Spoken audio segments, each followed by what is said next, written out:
తెలంగాణలోని ప్రైవేట్ ఆసుపత్రుల్లో ఆరోగ్యశ్రీ సేవలను యథాతథంగా కొనసాగించాలని ఆరోగ్యశ్రీ నెట్వర్క్ హాస్పిటల్స్ అసోసియేషన్ను తెలంగాణ వైద్య ఆరోగ్య శాఖ మంత్రి దామోదర రాజనరసింహ కోరారు. గత 9 నెలల్లో చేయని సమ్మె ఇప్పుడెందుకు చేయాల్సి వస్తుందని ప్రశ్నించారు.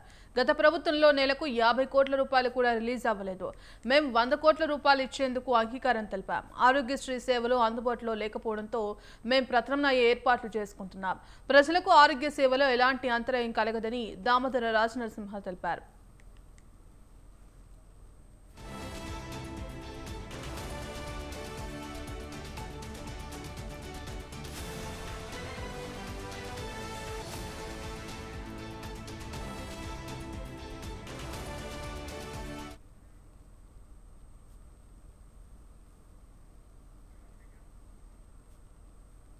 రేవంత్ సర్కార్పై ఫైర్ అయ్యారు బీఆర్ఎస్ వర్కింగ్ ప్రెసిడెంట్ కేటీఆర్. 2 పిల్లర్లు కుంగితే మొత్తం ప్రాజెక్టు కొట్టుకుపోయిందని కాంగ్రెస్ నేతలు చిల్లర మాటలు మాట్లాడుతున్నారని మండిపడ్డారు. బీఆర్ఎస్ నాయకుడు రాకేష్ రెడ్డి రూపొందించిన కాళేశ్వరం డాక్యుమెంటరీని తెలంగాణ భవన్లో ఆవిష్కరించిన కేటీఆర్ కాళేశ్వరం ప్రాజెక్టు తెలంగాణకు కామధేనువు, కల్పతరువు అనడంలో ఎలాంటి సందేహం లేదన్నారు.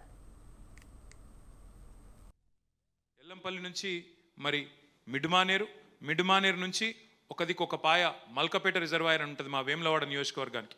ఇంకొక పాయ మనకిటు అన్నపూర్ణ తర్వాత రంగనాయక సాగర్ తర్వాత మల్లన్న సాగర్ తర్వాత కొండపోచమ్మ సాగర్. ఇక్కడ ఒక ముఖ్యమైన పాయింట్, కొండపోచమ్మ సాగర్ ఉన్నది 618 మీటర్ల మీద, హైదరాబాద్ ఉన్నది 535 మీటర్ల మీద.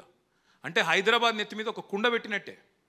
ఇంకా ఈరోజు హైదరాబాద్ జనాభా 1 కోటి అయితే భవిష్యత్తులో 3 కోట్లకు పెరిగినా ఇంకెంత పెద్ద నగరమైనా ఎన్నటికీ హైదరాబాద్లో మంచినీళ్లకు గోస లేకుండా చేసే ఒక వరప్రదాయిని, ఒక కామధేనువు, ఒక కల్పతరువు ఈ ప్రాజెక్టు కాళేశ్వరం. అంటే కాళేశ్వరం ద్వారా కేవలం రైతులకు సాగునీరు మాత్రమే కాదు, హైదరాబాద్కు తాగునీరు మాత్రమే కాదు, వేల గ్రామాలకు మధ్యలో తాగునీరు మాత్రమే కాదు, పెద్ద పెద్ద కంపెనీలకు ఈరోజు ఇండస్ట్రియల్ కన్సంప్షన్ కోసం కూడా వాటర్ ఇస్తున్న ప్రాజెక్టు కాళేశ్వరం. కాళేశ్వరం డిజైన్ ఎంత గొప్ప డిజైన్ అంటే 3 మార్గాలు ఉన్నాయి మనకు నీళ్లు తీసుకోవడానికి. రెగ్యులర్గా మీకు నార్మల్ వర్షపాతం వస్తే ఎస్ఆర్ఎస్పి కనుక నిండితే, గోదావరి నిండితే చక్కగా మీ కాకతీయ కాలువ ద్వారా నీళ్ళు తీసుకునే అవకాశం ఒక మార్గం. రెండవది, ఒకవేళ ఎక్సెస్ రెయిన్ఫాల్ వస్తే పైన మహారాష్ట్రలో కానీ ఇంకోటి కానీ మీకు ఎస్ఆర్ఎస్పి నిండి ఎక్సెస్ ఒకవేళ ఫ్లడ్ లాగా వస్తే, వరద వస్తే ఫ్లడ్ ఫ్లో కాలువ ద్వారా మిడ్మానేరు నింపుకోవచ్చు, అక్కడి నుంచి నీళ్లు పైకి తెచ్చుకోవచ్చు.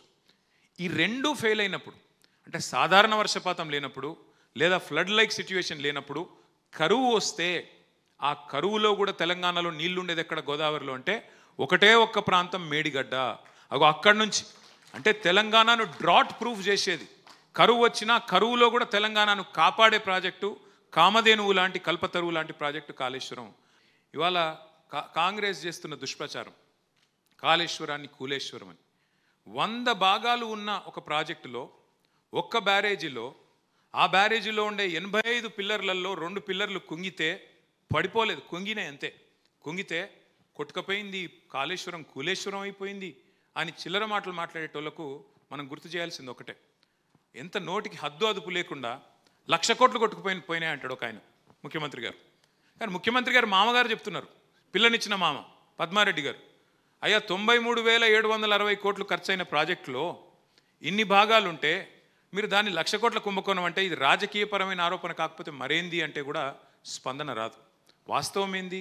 ఆ 3 బ్యారేజీలు, వాటితో పాటు 15 రిజర్వాయర్లు, వాటితో పాటు 19 మన సబ్స్టేషన్లు, 21 పంప్ హౌజులు, ఇన్ని కాలువలు, ఇన్ని సొరంగ మార్గాలు, వీటన్నిటికీ కలిపి అయిన ఖర్చు, భూసేకరణతో సహా అన్నిటికైన ఖర్చు 93,769 కోట్లు.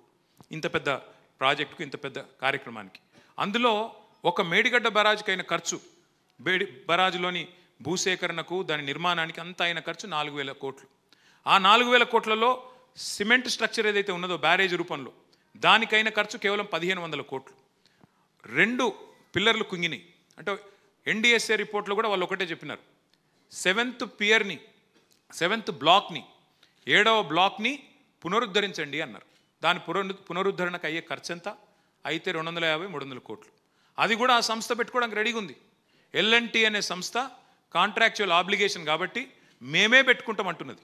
అంటే రూపాయి భారం కూడా ప్రజల మీద పడలేదు, ఎక్కడ రూపాయి కూడా ప్రజాధనం వృధా కాలేదు. కానీ 3 కోట్ల ప్రజాధనం వృధా చేసి ఒక కమిషన్ వేసి కొండందవి ఎల్కన్ పట్టినట్టు ఏం పట్టిరాయి అంటే అని ఏం లేదు. అసెంబ్లీలో పెట్టిన మన హరీష్ రావు గారు చీల్చి చెండాడితే ఆన్సర్ కూడా లేదు గవర్నమెంట్ దగ్గర.